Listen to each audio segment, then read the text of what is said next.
Ya, jadi pada kesempatan ini kita akan menjelaskan tentang urgensi produk halal. Ya, silakan slide berikutnya. Ya, materi kita ini sangat berhubungan erat dengan ayat Allah Subhanahu Wa Taala.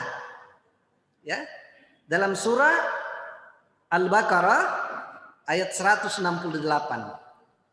Allah Subhanahu wa taala berfirman, "A'udzubillahi minasyaitonir rajim. Ya ayyuhan nas, kulu mimma fil ardi halalan thayyibah wa la tattabi khutuwatis syaitan innahu lakum aduwwum mubin." Jadi yang dipanggil manusia, ya ayyuhan nas, kulu mimma fil ardi, makanlah apa-apa yang dari bumi. Jadi makanan kita ini memang dari bumi, ya. Oleh sebab itu memang kalau kita meninggal kembali ke bumi. Itulah sebabnya perkataan kalau ada orang meninggal tomoterang, ya kita mengatakan inna lillahi wa inna ilaihi rajiun. Ya, itu dari Allah dan kembali ke Allah. Tapi medianya adalah bumi. Ya, karena yang kita makan juga dari bumi. Ya. Kemudian apa pentingnya urgensi halal ini? Ya, terkait dengan hadis yang menyatakan bahwa al-halalu bayyinun, al-haramu bayyinun. Nah, yang menjadi problem muskilah ini adalah bainahuma. Ya. Jadi yang halal itu jelas, yang haram juga jelas. Kita tahu itu. Oh, ini haram, ini halal. Nah, yang perlu dicermati itu yang bainahuma, antara halal dan haram. Itulah disebut dengan subhat.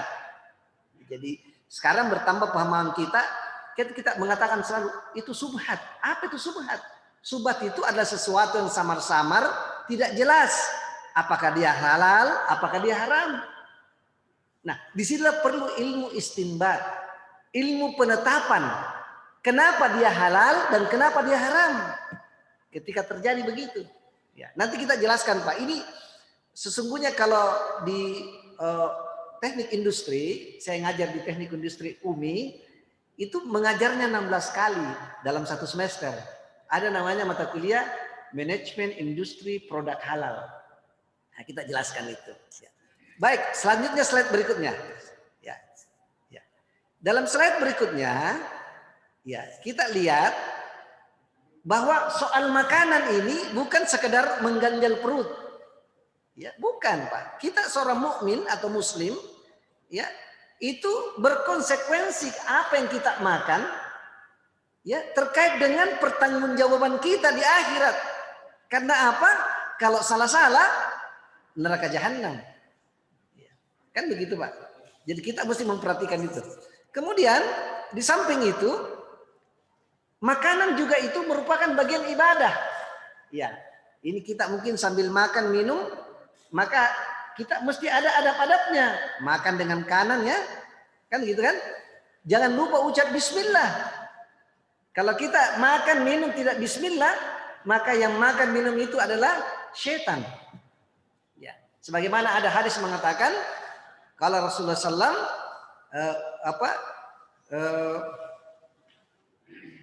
makanlah dengan tangan kanan. Ya. Atau la ya'kulu wala yashrabu bishimal. Ya. Walakin asyaitanu ya'kulu wa yashrabu bishimal. Ya. Janganlah kalian makan dan minum dengan tangan kiri. Sesungguhnya syaitan itu makan dan minum dengan tangan kiri. Jadi anak-anak kita ini diajari dari awal. Tapi kadang-kadang kalau sudah besar makin susah juga. Ada kita punya tetangga kah atau kita punya bos minum tangan kiri, makan tangan kiri, kita sulit juga menegurnya ya supaya iya, ngali-ngali kak. Padahal kita tahu itu salah. Ya, banyak begitu Pak, ada banyak profesor, doktor, ya ilmunya tinggi, kelihatan, tapi ilmu syariatnya tidak ada. Nah, gitu kan? Ya, jadi ini. Kemudian yang paling utama yang ketiga itu ternyata betul ini ada risetnya Pak. Banyak sekali riset penelitian tentang makanan akan mempengaruhi karakter. Itu yang saya katakan tadi di awal. Ya, jadi kalau kita makan Pak hal-hal yang memang istilahnya duit bambang, uang panas, memang tidak tenang akhirnya jiwa kita, kan begitu Pak. Tapi kalau kita betul-betul yakinkan ini uang halal dari hasil keringat kita, nyaman tau yang tama yang dekat teh, enak masuk. Ya. Baik, selanjutnya, ya. Next selanjutnya, ya. Ini ada ayat lagi. Ya, saya ingin mempercepat sedikit supaya kita bisa berdiskusi. Ya, ya ini mengantar kita. Saya dikasih waktu setengah jam kira-kira lebih sedikit ya, baru kita diskusi ya. Ya. Ada ayat di surah Al-Maidah ayat 88. Allah berfirman, "A'udzubillahi minasyaitonirrajim. Wa kulu mimma razaqakumullahu halalan thayyiban. Wattaqullaha alladzi antum bihi mu'minun." Ya. Wa kulu dan makanlah mimma dari apa-apa razaqakumullahu dari rezeki yang Allah berikan kepadamu. Syaratnya apa? Halalan thayyibah. Dua. Tapi dua ini satu. Halal dan thayyib. Nanti kita jelaskan itu apa itu halal, apa itu thayyib. Kemudian wattaqullah, bertakwalah kepada Allah alladzi antum bihi mu'minun. Ya. Dan kepada Allah lah ya kamu bertakwa dan beriman. Ya. Baik. Selanjutnya, apa pengertian halal? Ya. Ini terkait dengan surah Al-Baqarah ayat 172. Jadi kita dalil akli dulu ya, atau dalil nakli ya, dalil-dalil berkaitan dengan Al-Qur'an ya. Di sini dikatakan, hai orang beriman, makanlah di antara rezeki yang baik-baik ya, yang kami berikan padamu, dan bersyukurlah kepada Allah jika benar-benar hanya kepadanya kamu menyembah. Jadi ada konsekuensinya bahwa makan itu terkait dengan penyembahan, Pak. Ya, kalau kita makan yang baik, tentu kita berkaitan dengan bagaimana kita menyembah kepada Allah dengan cara yang sebaik-baiknya. Selanjutnya, silakan slide-nya. Berikutnya ini sudah tadi kita jelaskan terkait dengan halal dan thayyib. Ya. Ya. Jadi ini satu kesatuan. Ya. Saya kasih pengertian. Sebenarnya halal itu apa? Halal artinya halla yuhallu, artinya boleh. Ya. Lawannya haram, tidak boleh. Ya. Ya. Kemudian kata thayyib artinya baik. Ya. Diterjemahkan oleh orang sains artinya aman, sehat, bermutu, bergizi, lezat. Itu thayyib. Bagaimana ceritanya? Adakah makanan yang halal dan tidak thayyib? Ada. Saya kasih contoh sederhana saja. Ini tentu penjelasan panjang, tapi kita singkat-singkat. Misalnya ikan, Pak. Ikan itu semua pasti halal. Karena tidak perlu disembelih. Kalau kira-kira ikan disembelih, Pak, cauk maki. Ya kan? Ya, untuk betul-betul ini Allah Maha Adil, Pak, Maha Pengasih dan Penyayang. Ikan itu tidak perlu. Pokoknya semua yang dari laut itu halal. Ini saya tidak kaitan dengan bagaimana cara mendapatkannya, bukan itu ya. Kita cerita tentang substansinya. Bahwa ikan itu tidak perlu disembelih, halal. Beda dengan ayam, sapi, kambing, itu mesti disembelih. Ya. Jadi semua itu. Nah, ketika ini halal ikan, belum tentu dia thayyib, belum tentu baik. Misalnya dia lama, dia dikasih pengawet, dikasih borax, dikasih, ya kan? Nah, borax atau pengawet dalam tingkat yang tertinggi itu berbahaya bagi tubuh kita. Akhirnya tidak thayyib. Ya, dikasih pewarna. Coba makanan-makanan anak-anak kita, jajan-jajanan itu ada pewarna, ada pemanis. Hati-hati, Pak. Saya ingatkan pada bapak-bapak seperti saya ini usia 50, 60, 50 ke atas. Kalau kita minum teh jangan pakai gula. Iya, enggak usah pakai gula karena kue sudah ada gulanya. Ya, bulu peca ada gulanya. Bukan lagi ada gulanya, gula semua. Ya kan? Tidak usah pakai gula. Suka sedikit kopi, apalagi kopi. Ini kan kopi dai, ada kopinya barangkali. Pakai gula lagi, tidak usah nih, kopi mau. Kopi itu jadi obat betul. Kalau kopi pahit, nah, ya. Asal jangan kopi pahitnya disertai dengan pelayanan yang gak musuh. Itu jangan ya. Baik, ini kita sambil jalan ya. Saya percepat sedikit. Selanjutnya, ya. Nah ini ada perintah mengapa harus halal. Ya. jawabannya karena kita ikut perintahnya Allah, kita taat, sami'na wa ta'na. Ya kan begitu, sami'na wa ta'na. Iya. Dan hikmahnya pasti ada, Pak. Ya, hikmahnya ada. Ya, kita percepat. Nah, ini terkait dengan beberapa ayat ya, kita lihat saja bahwa terkait dengan beberapa produk-produk yang ada, misalnya tentang khamar, ya, ada manfaatnya khamar. Kan kita lihat di zaman Nabi di kota Madinah, ketika itu orang masih minum khamar, ya, ya, orang masih minum khamar. Artinya beberapa sahabat itu masih kebiasaan. Nanti turun ayat, ya, ya, terkait dengan ya, janganlah kamu salat sementara kamu dalam keadaan tidak sadar. Ya, dan digambarkan itu kota Madinah seperti anak sungai. Mereka tuangkan semua khamar-khamar mereka. Dari dalam khamar ada manfaatnya, tapi mudaratnya jauh lebih besar. Ya, manfaat ada. Ya. Kemudian termasuk minuman keras, narkoba.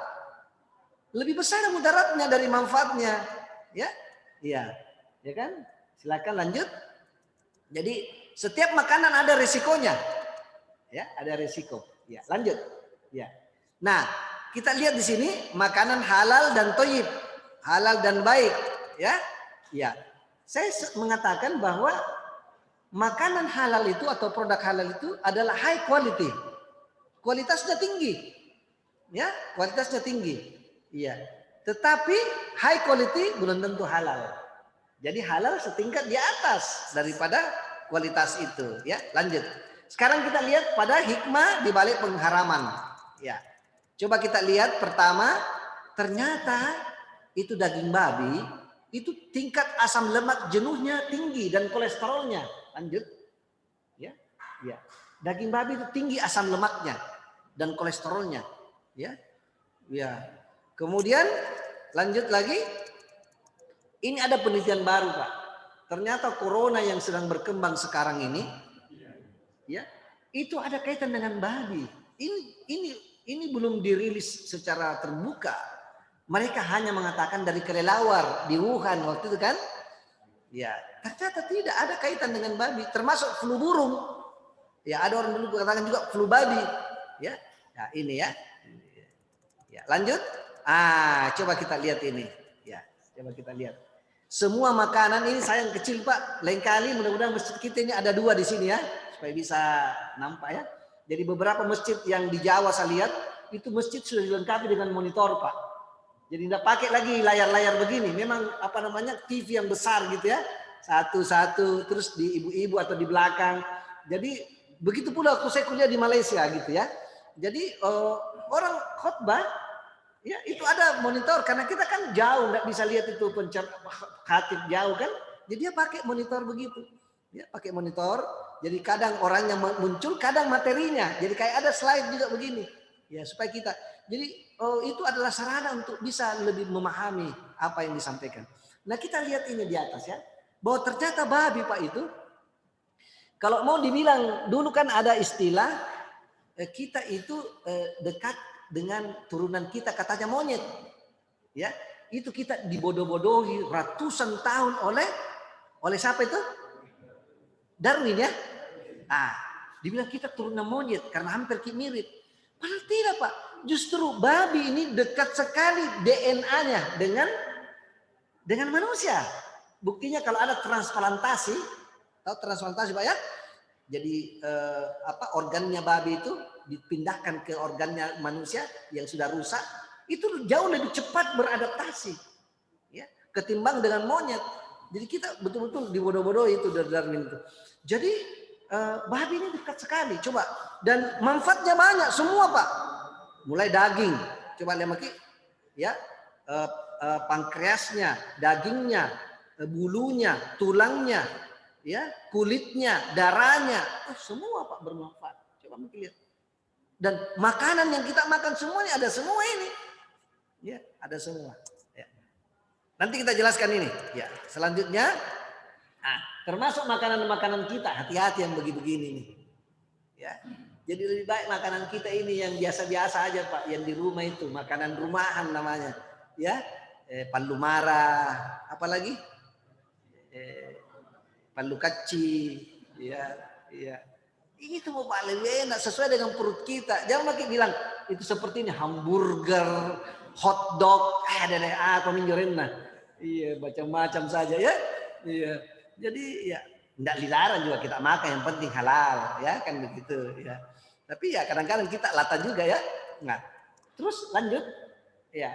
Jadi simbol produk sekarang itu adalah simbol produk yang berkualitas, aman, sehat, bergizi, terjamin. Ya, gitu kan? Nah, lanjut. Maka hari ini ada fenomena global, ya, bahwa orang bukan lagi jadi makanan bukan sekedar agama. Nggak bisa bilang, kau agama Kristen kok, makanan yang ini mau. Saya Islam ini tidak Pak. Makanan itu siapa saja bisa makan. Tapi sekarang orang non Muslim pun sudah suka produk halal karena apa? Sudah menjadi gaya hidup, lifestyle, halal lifestyle namanya, ya. Jadi non Muslim pun sudah menjadi pilihan bagi makanan mereka. Nah, selanjutnya, nah ini apa Binde? Ini sudah dibentuk demikian rupa, ya, ya. Selanjutnya, nah, siapa pernah lihat begini Pak? Mungkin ada di peternakan pernah lihat, ya. Kalau ini kan albino, ya, albino babinya ya, babinya albino, apa namanya? Dan banyak anunya, banyak anaknya, ya. Siapa tahu berapa anaknya babi itu? Pernah lihat? Jarang lihat kita di. Iya, iya. Saya juga sama jadi. Iya. Itu sekitar 13 Pak. Sementara putingnya babi itu cuma 12. Jadi satu babi itu mesti bergerilya, baku berebut. Ya, memang dari awal sudah dilatih untuk serakah. Ya. Nah, coba lanjut lagi. Nah, ini albino ini. Tapi ini albino kan? Tapi selanjutnya coba lihat. Nah, ini sama Pak, babi juga ini. Ya, coba lihat orang yang somprot itu besarnya seperti sapi Pak. Iya, seperti sapi. Iya. Ya, Bapak enggak lihat sana kok dong. Ini panitia ini bikin menzalimi ini jemaah ini, Pak Di. Sini-sini gitu Pak. Nah, jadi kalau kita yang begini namanya kalau di hutan apa? Celeng. Nah, dia bilang itu orang kan ada biasa dioplos Pak antara sapi dengan celeng Pak. Dibilang kenapa oplos ini? Supaya dagingnya banyak dan murah. Karena itu di hutan kan diambil mudah. Ya. Ini babi, bukan ini babi, ini celeng. Dia tidak tahu bahwa celeng dengan babi itu sepupu satu kali. Sama Pak. Iya, coba dia di hutan. Nah, itu ya. Ya, ini sambil jalan. Sekarang mari kita lihat organnya babi Pak. Pemanfaatan, silakan lanjut. Nah, coba dagingnya, kulitnya, ususnya, tulangnya, bulunya, kotoran babinya, nutrien, semua bermanfaat Pak. Mari kita lihat sendiri, baru kita diskusi sebentar. Ya lanjut. Nah,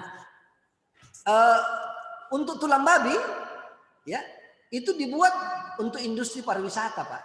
Dibuat patung, dibuat souvenir tulang. Jadi hati-hati kalau beli. Misalnya kita ke Bali kah atau kemana ada souvenir terbuat dari tulang, janganlah tulang babi. Kemudian, ini yang saya singgung di khotbah Jumat kemarin, ya, ya arang tulang babi, filter air mineral. Nah, tanya Ki itu perusahaan galon yang ada di sini, lihat anunya, apanya, filternya, ya ada pengusaha, pastikan filternya itu ada label halalnya Pak. Kalau ada aman, alhamdulillah. Ya, jangan kita teliti, betulkah ini aman atau tidak? Yang penting ada label halalnya, aman. Sebab kalau tidak, bukan berarti juga haram, tapi kita ya nggak yakin gitu ya, ya kan begitu. Ya, apalagi Pak dari tulang Pak dibuat gelatin, industri obat sebagai soft kapsul. Jadi hati-hati bapak-bapak, ibu-ibu, ini kan suka juga makan apa kita obat herbal ya. Bilang obat herbal aman, itu obat Nabi, Tibun Nabawi. Belum tentu Pak. Belum tentu karena herbalnya oke, kapsulnya Pak. Bisa dari kapsul cangkangnya itu dari babi. Begitu Pak. Jadi kita tidak tahu itu. Kita bilang ini obat Nabi, herbal, ya obat Islami. Belum tentu ya. Coba ya. Kemudian lem itu Pak. Terus susu anak-anak kita Pak.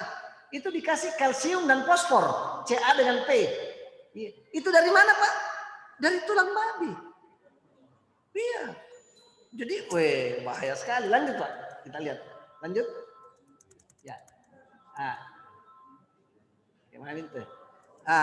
Terus ya.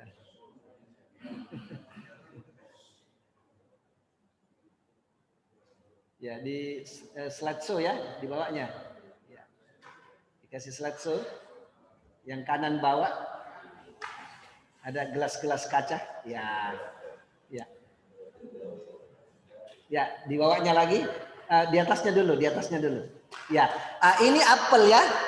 Apel ya. Ini saya mau bertanya. Ini pohon apel kan seperti di Malang itu apelnya bagus. Tapi dia dipupuk dengan kotoran babi. Saya mau bertanya, mungkin ada yang bisa jawab. Apakah apelnya ini halal atau haram? Ya pasti terbagi dua. Ada yang bilang halal, ada yang bilang haram. Dan apa alasannya? Ya, sebagian ulama mengatakan tidak boleh. Karena jelas-jelas menggunakan pupuk dari kotoran babi. Dan kotoran babi haram kan? Dan haramnya ini babi, semua mulai dari tubuhnya sampai yang apa yang dikeluarkan itu haram mutlak. Ya, haram mutlak. Ternyata sebagian ulama mengatakan tidak. Karena yang sudah masuk ke unsur-unsur pohon apa namanya?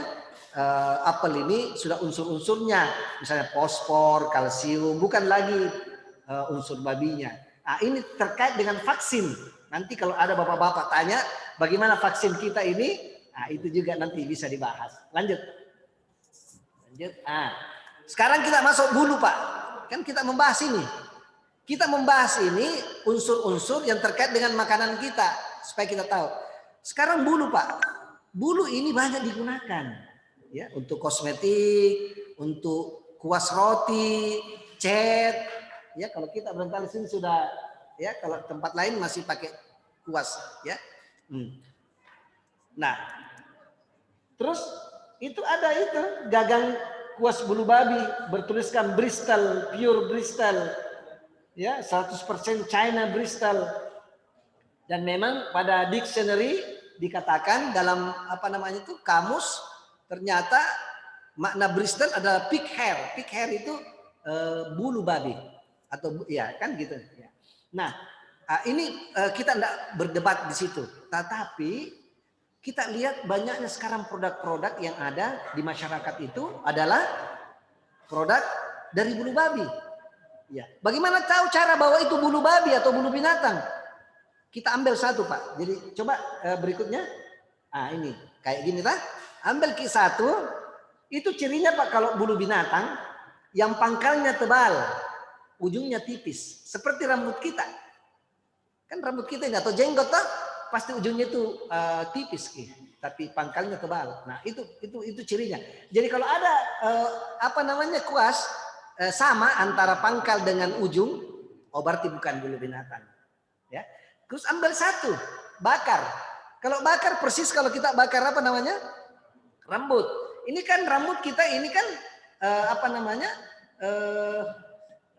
apa yang dia karbon. Ya, ketika dibakar dia terbakar rasanya lain kan? Ya. Beda kalau dia artificial.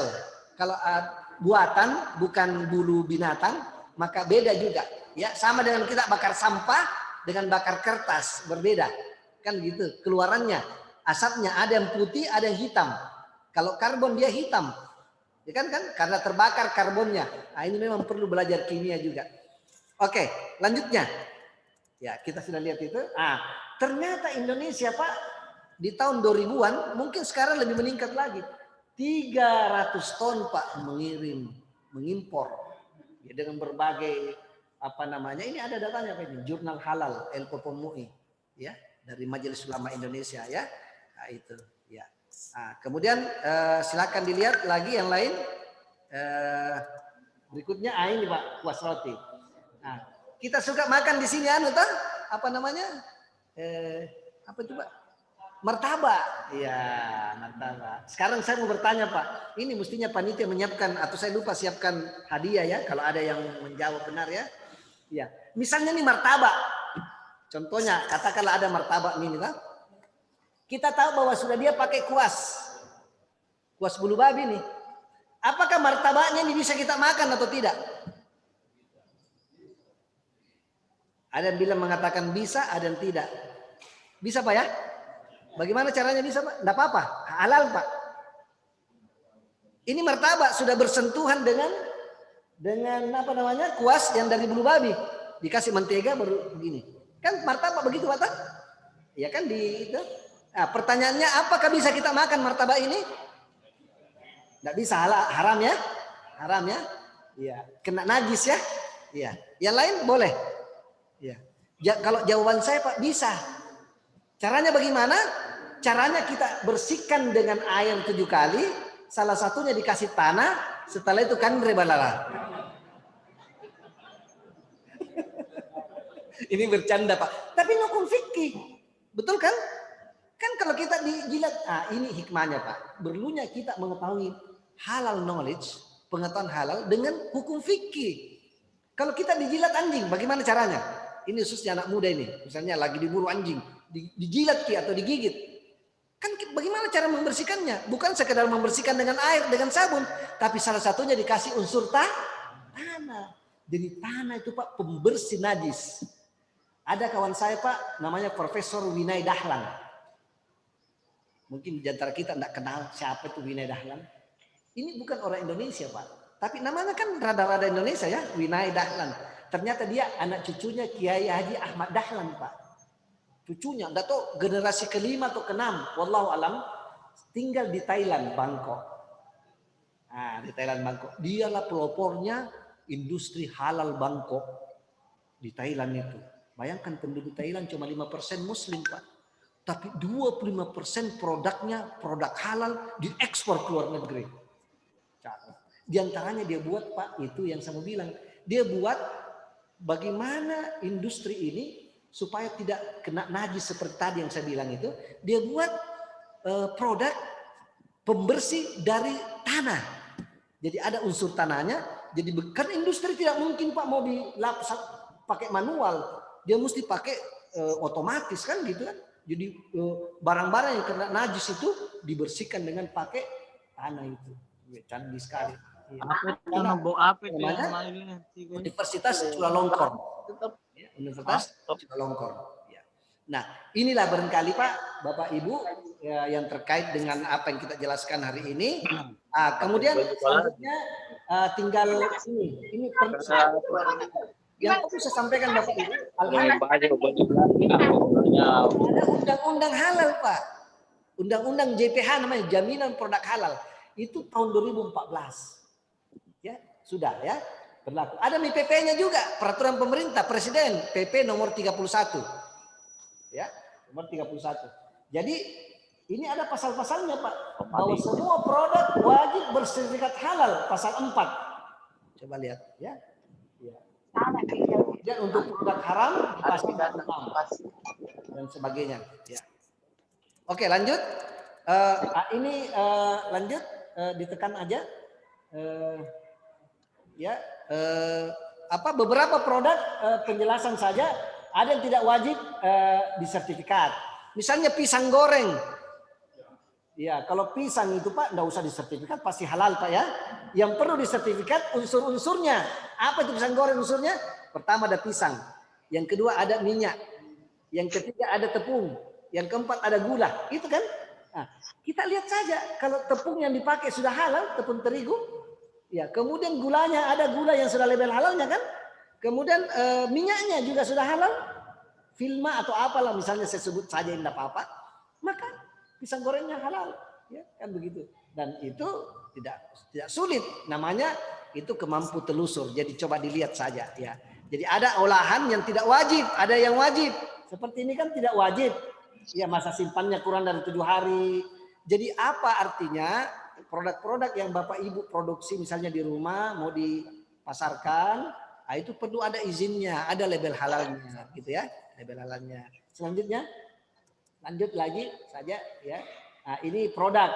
Jadi produk itu ada dua, Pak. Ini baru kita bicara makanan, Pak. Belum bicara tentang apa yang disebut dengan wisata halal. Industri wisata halal. Ya, itu berkembang, Pak. Jepang saja, Korea yang negaranya non muslim tapi mengedepankan industri halal, wisata halal. Karena orang pada datang, orang Indonesia, orang Arab, orang apa datang ke Korea, datang ke Jepang. Mereka butuh makanan kan? Makanan halal. Mereka butuh hotel, dapurnya dapur halal. Mereka butuh transportasi, transportasi halal. Mereka butuh tempat ibadah. Bayangkan itu apa? Bandara Narita di Jepang yang begitu hebat besar, tapi masjidnya ada. Padahal orang non muslim banyak. Tapi karena kan orang muslim banyak berdatangan, begitu. Jadi ini ingin saya jelaskan juga pada kita semua betapa banyak orang salah paham ketika dikatakan wisata halal dikembangkan, maka dia bilang wah ini islamisasi ini katanya disuruh buat masjid banyak di mana-mana. Ini kan kita mesti layani orang. Orang datang ke tempat kita mengeluarkan duit, beli makanan, sewa hotel, transportasi. Ya kan mesti disiapkan. Karena dia orang muslim, maka dia mesti ramah muslim. Ya, friendly, muslim friendly namanya ya. Jadi lanjut ya. Nah, ini yang disebut halal industri halal. Industri halal itu bukan saja makanan tapi juga coba lihat ada nanti kita bicara nanti insya Allah tentang penyembelihan. Iya, penyembelihan. Bagaimana ini rumah potong hewan kita di sini? Bagaimana rumah potong penyembelihan ayam kita di sini? Ya, tentang distribusinya. Jadi yang dimaksud halal itu mulai dari bahan baku sampai di atas meja, Pak, seperti ini. Nah, ini mesti ditahu ini apa halal atau tidak nih? Ya, mesti. Jadi kotaknya mesti sudah ada sertifikat halalnya begitu, ya. Jadi termasuk perbankan, coba lihat ya, logistik sebenarnya, ya, ya. Jadi ada goods, ada barang, ada manufaktur, ada services. Services itu artinya jasa. Ya, jasa juga mesti halal, perbankan, keuangan. Keuangan kita kan ini masih banyak tidak halal ini, tidak syariat. Ya, masih ada ribanya, ya. Nah, ini tantangan kita Pak sebenarnya. Ya, yang saya katakan itu. Ada leasing. Leasing itu kan pinjaman, kita pinjam motor. Itu meminjam beli motor dengan cara cicil boleh, Pak. Tapi kalau kita sudah menunggak satu kali baru diambil motor tak, itu yang tidak benar. Iya kan begitu, banyak kejadian begitu kan. Iya, beli kodong terus pakai Grab nih ya.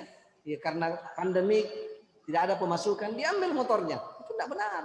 Memang saya berutang sama Anda, tapi motor ini milik saya.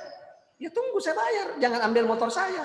Kecuali saya mau lunasi, saya jual motorku baru saya bayar kok. Jangan kau ambil motor. Jadi tidak bisa begitu, Pak. Iya, itu ada undang-undangnya itu.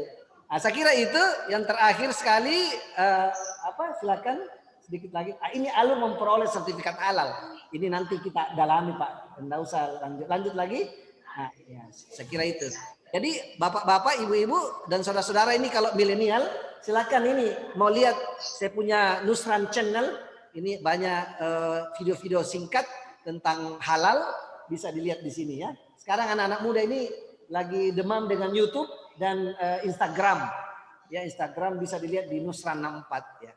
Saya kira ini yang kami sampaikan Pak. Mudah-mudahan insya Allah ada manfaatnya.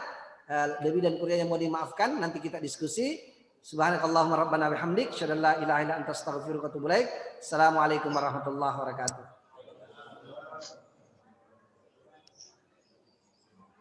Ya, silakan kalau ada yang mau bertanya. Ya, silakan.